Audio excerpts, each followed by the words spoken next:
একটা বিবাহিত নারী অক্লান্ত পরিশ্রম করে তার সংসারের জন্য, তার স্বামীর জন্য, তার সন্তানের জন্য কিংবা পরিবারের অন্য কোনো সদস্যদের জন্য। তারপরেও দিন শেষে শুনতে হয় আমাদের কাজ নাকি কোনো কাজের মধ্যেই পড়ে না। হ্যালো এভরিওয়ান, আসসালামু আলাইকুম। সবাই কেমন আছেন? আশা করছি সবাই খুব ভালো আছেন। আমি আলহামদুলিল্লাহ ভালো আছি। এই তো সকাল সকাল ঘুম থেকে উঠে গিয়েছি, ফজরের নামাজ পড়ে কিছুক্ষণ তাকিয়েছিলাম আকাশের দিকে। একটু সময় শুয়ে থেকে উঠে গেলাম। প্রথমে আমি আমার মর্নিং ড্রিঙ্কসটা খেয়ে নিচ্ছি, মানে চিয়া সিড, লেবুর রস আর চিনি দিয়ে এক শরবত বানিয়ে নিয়েছি, সেটা খেয়ে নিলাম। আর আমি রান্না বসিয়ে দিয়েছি। আজকে দুপুরের রান্না আর সকালের নাস্তা একসাথে রান্না করব, যেহেতু 10টার পর থেকে গ্যাস কমে যায় আর দিনটা কিন্তু খুবই ছোট, কাজ করে মানে সারা যায় না, এতটাই ছোট দিন। তাই ভাবলাম যে আগে আগে রান্না করে ফেলি। তো ভাত রান্নাটা হয়ে গেছে, এখন আমি ডাল বাগার দিচ্ছি। আর এখনো কিন্তু কেউ ঘুম থেকে ওঠেনি, সবাই ঘুমিয়ে আছে। এই তো টমেটো ডাল রান্না করেছি, লাস্ট পর্যায়ে আমি ধনিয়া পাতা কুচি দিয়ে দিলাম।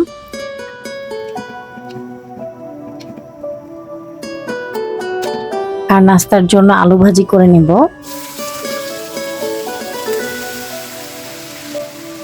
আমি তেলের উপর আলু কুচি করা দিয়ে দিলাম, তারপর পেঁয়াজ কুচি, কাঁচামরিচ ফালি করে পরিমাণ মতো লবণ আর একটুখানি হলুদের গুঁড়া দিয়ে মিক্সড করে নিচ্ছি। আজকে কাঁচামরিচ কম, তাই আমি এখানে 2-3টা শুকনা মরিচ ছেড়ে দিচ্ছি। এখন ঢেকে রাখলাম। আর এদিকে আমি সরিষা ইলিশ রান্না করব। প্রথমে ইলিশটাকে আমি হালকা করে ভেজে নিব, তবে ভাজাটা একটু বেশি হয়ে গিয়েছিল, আমি অন্য কাজ করতেছিলাম তো এই জন্য। যাই হোক, ব্যাপার না। মাছটা ভাজা হয়ে গেছে, এখন আমি উঠিয়ে নিচ্ছি।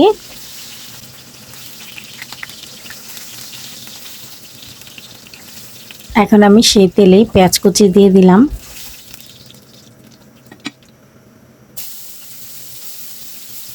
আর অন্যদিকে আমি ব্লেন্ডারের জগে সরিষা, কাঁচামরিচ আর লবণ দিয়ে ব্লেন্ড করে নিয়েছি। তো পেঁয়াজটা হালকা ভাজার পর এখানে হলুদ, মরিচ, ধনিয়ার গুঁড়া দিয়ে দিলাম, তারপর সেই সরিষা বাটা দিয়ে দিলাম, পরিমাণ মতো লবণও দিয়েছি, জগটা ধুয়ে পানি দিয়ে দিলাম। আর যেহেতু ইলিশ মাছ, এখানে আদা রসুন বাটা বা জিরার গুঁড়া কিছুই দিব না। তো মশলাটা এখানে কষানো হতে থাক। আর এদিকে আমি আলু ভাজিটা একটু নেড়ে দিচ্ছি। আলু ভাজিটা কিন্তু হয়ে গেছে। আর এদিকে মশলাটাও খুব ভালো মতো কষানো হয়ে গেছে। আমি ভেজে রাখা মাছ দিয়ে দিচ্ছি, ঝোলের জন্য পানি দিয়ে দিলাম। তারপর কিছু সময় ঢেকে রান্না করে নিয়েছি। আর ওইদিকে আমি রুটি বানাচ্ছি।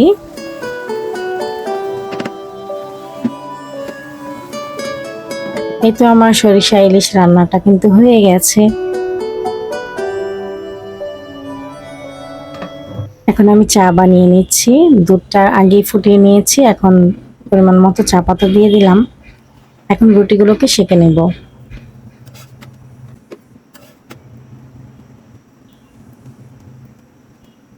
আসলে এত এত কাজ, কোনটার পর কোনটা করতে হবে সেগুলো কিন্তু আমরাই জানি। আমাদের কাজগুলো কিন্তু পুরুষরা বুঝে না, সব সময় পরিপাটি দেখে তো ঘর বাড়ি, যেন ভাবে যে কোনো কাজই নাই। আসলে এই যে ঘর দুয়ার যে পরিপাটি থাকে, এটা কে করে? এটা তো আমরাই করি, তাই না? আমি মনে করি বেশিরভাগ পুরুষরাই এটাই ভাবে ঘরের কাজগুলো কোনো কাজের মধ্যেই পড়ে না। এই যে দেখেন, নাস্তা করে নিলাম, তারপর নাস্তার পর যে থালা বাসন ছিল সেগুলো ক্লিন করলাম, কিছুক্ষণ রেস্ট নিয়েছিলাম, যেহেতু হাজবেন্ড বাসায় নাই। সেই সুযোগে একটুখানি মোবাইলে আমার ফেসবুক পেজের আপু ভাইয়াদের কমেন্টস এর রিপ্লাই করেছিলাম। তারপর আবার চলে আসলাম, এই যে সবগুলো রুম ডিপ ক্লিন করলাম, তারপর মুছলাম।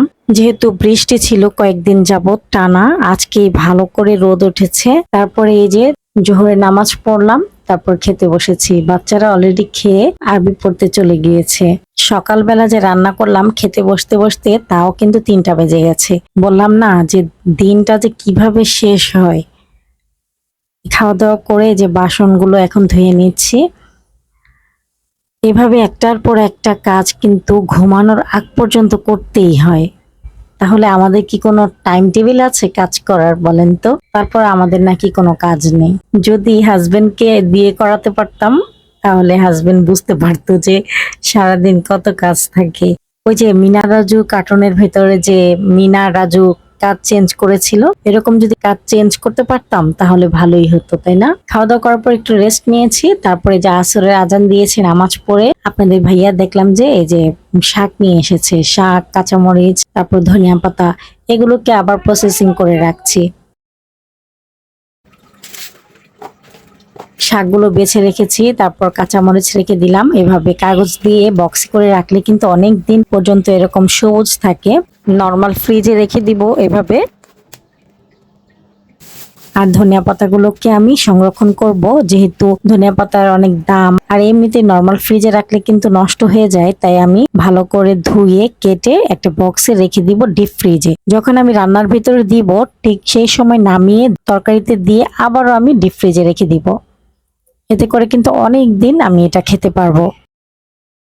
তারপর সন্ধ্যার পরে যে মুড়ি মাখাচ্ছি, ঘরে বড়া বানিয়েছি, আর আপনাদের ভাইয়া এই ঘুগনিটা নিয়ে এসেছে, ওই যে ঝালমুড়ি বানায় না ওনাদের কাছ থেকে। আর এই মুড়ি মাখাটা খেতে এত মজা হয়েছিল, আলহামদুলিল্লাহ।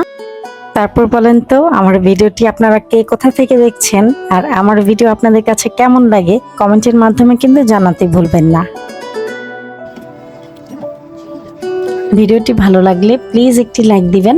যারা এতক্ষণ পর্যন্ত আমার ভিডিওটি না টেনে সম্পূর্ণ দেখেছেন তাদের সবাইকে অসংখ্য ধন্যবাদ। তারপর আনারসের জুস বানিয়ে ফ্রিজে রেখেছিলাম, ঠান্ডা ঠান্ডা জুস খেতে খেতে বিদায় নিচ্ছি। আজকের মতো ভিডিওটি এ পর্যন্তই। আল্লাহ হাফেজ, আসসালামু আলাইকুম। আমাকে সাপোর্ট করার জন্য আমার ভিডিওটি চাইলে একটা শেয়ার দিতে পারেন।